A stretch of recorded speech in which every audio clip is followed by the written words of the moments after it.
All right, so this lecture is for pages 88 through 96, 7-ish. You want to pay special attention to the way Mrs. Phelps, Mrs. Bowles, and Millie react to the poetry that Guy will read to them in this section. And remember, these are kind of your typical 451 citizens. These are your average, Joes and Janes. So if we understand that Millie and her girlfriends act in much the way many other citizens in the culture act, that teaches us a lot about what's going on within the novel itself. I don't want to change sides and just be told to do. There's no reason to change if I do that.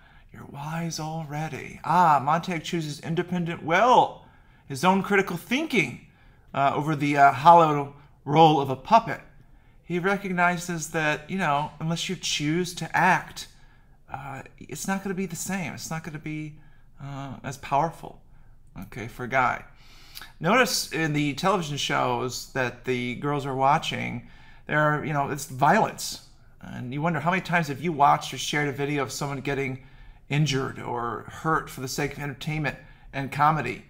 At what point does that become, something that you should avoid? How good is it to constantly see media with this happening, with violence?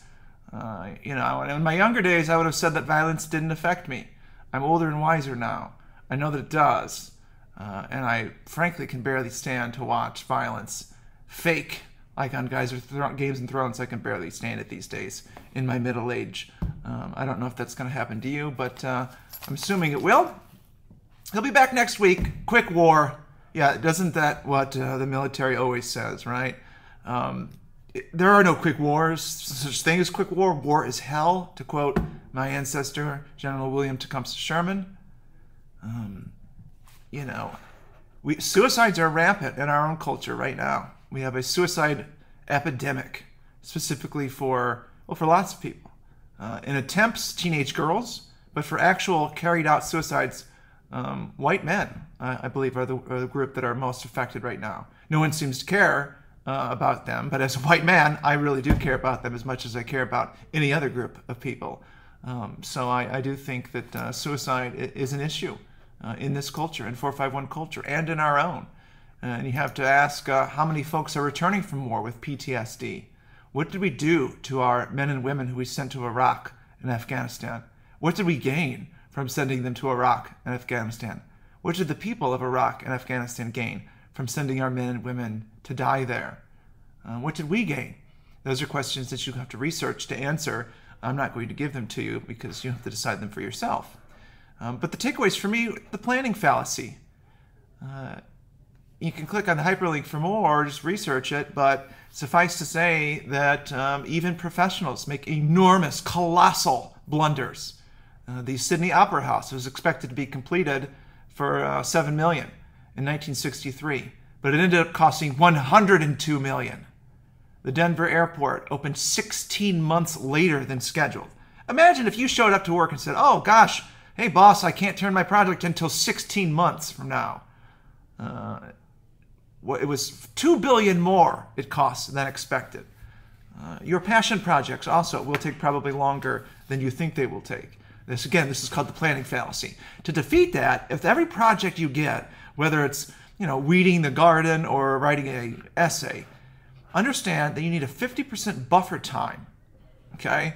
In other words, if a professor says you have a paper due in a week, understand that it will probably take you twice as long as you think it will take. So if you think it will take a week to finish the paper, you're going to need 2. If you think it's going to be finished in an hour, you're actually going to need 2 hours. So every time you plan to accomplish something, incorporate this fallacy to defeat it. In other words, again, give yourself extra time, buffer time, because we always plan things to go faster and easier than they actually do. The 451 men would just as soon fly without wings, die jumping off buildings, as try to live in this nightmare, hellish, dystopic society. Let's talk. The women are kind of shocked by the idea that you could even have a conversation, right? They jerk and stare at this. How often do you or others become nervous when you have to talk to fellow human beings instead of scrolling and posting or text messaging instead? Is it fair to say Bradbury's prediction has come true now in 2022? I've got to update this, I guess. students used to come into the classroom excited, talking to each other. Now they come into the classroom sometimes excited, talking to each other, but more often than not, it's a quiet classroom of people staring down at their screens. It's disturbing. As someone who used to live before 2007, when the terrible invention of the smartphone was created. Yes, that's right. I think it's a terrible invention. That's a personal opinion I'm slipping in there. You don't have to agree with me. I know you don't, because you grew up with them as being ubiquitous. And I sound like an old curmudgeon. And I understand that, but I don't care. Education reminds us how terrible it is in 451 culture. It's like washing clothes.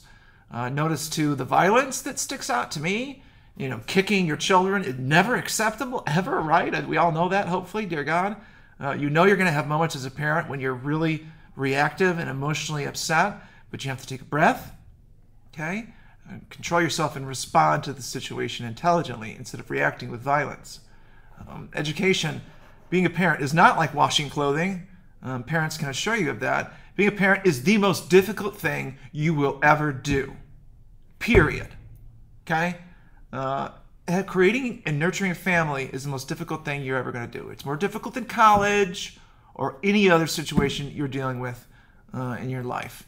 So you have to be prepared, and you have to be working towards being prepared.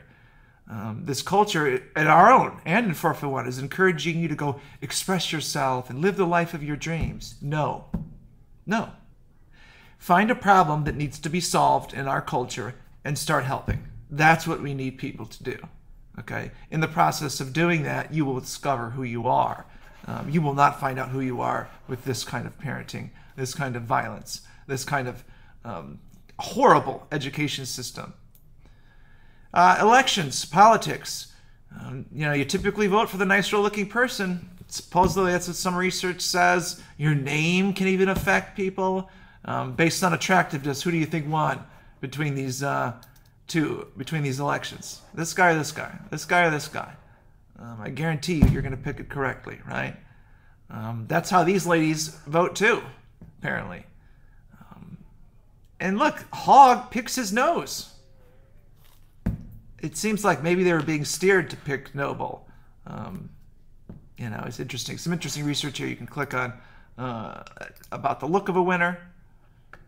Okay, the emerging and disturbing science of how candidates' physical appearance influences our choice in leaders. And then this research here, which discusses, I'll decline all cookies, which kind of goes into this real-world experiential data and leads people to picking people who tend to be more attractive leaders over people who are not as attractive as leaders. Could that be related to health? Maybe, your appearance has to do with health. Maybe that's why you're picking people like that. How much does the name matter? Apparently, quite a bit, according to Freakonomics Radio, in some cases. For example, if you're named Dennis, you're more likely to be a dentist when you grow up than someone named Fred. Okay? So someone who named my son Trilby Kaleo Mikel, maybe I did it wrong, but I named him Trilby for my wife. We met at Trilby Elementary in 3rd grade. And Kaleo, because we loved it. It sounds beautiful. And Mikel to honor my father. Names do matter, of course. We have to make sure we're naming things that in a way that's accurate, I suppose. Other things in this section that I would talk about, you can turn this off if you want, but there are lots of other things that I would point out if I had more time with you all. For one, notice the book of Job comes up on page 89, and I'd like to talk about Job, who he was and what he endured.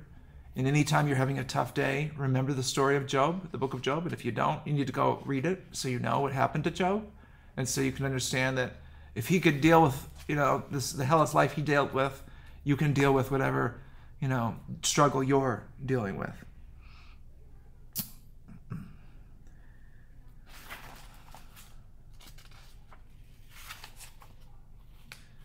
Montag is reacting in this section, but you wonder, should he have responded intelligently instead of reacting emotionally?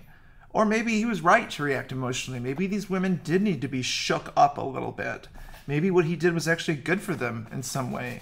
Maybe it was good for him as well. It certainly was good for us to listen to the poetry. All right, that's pages 88 through 96-ish.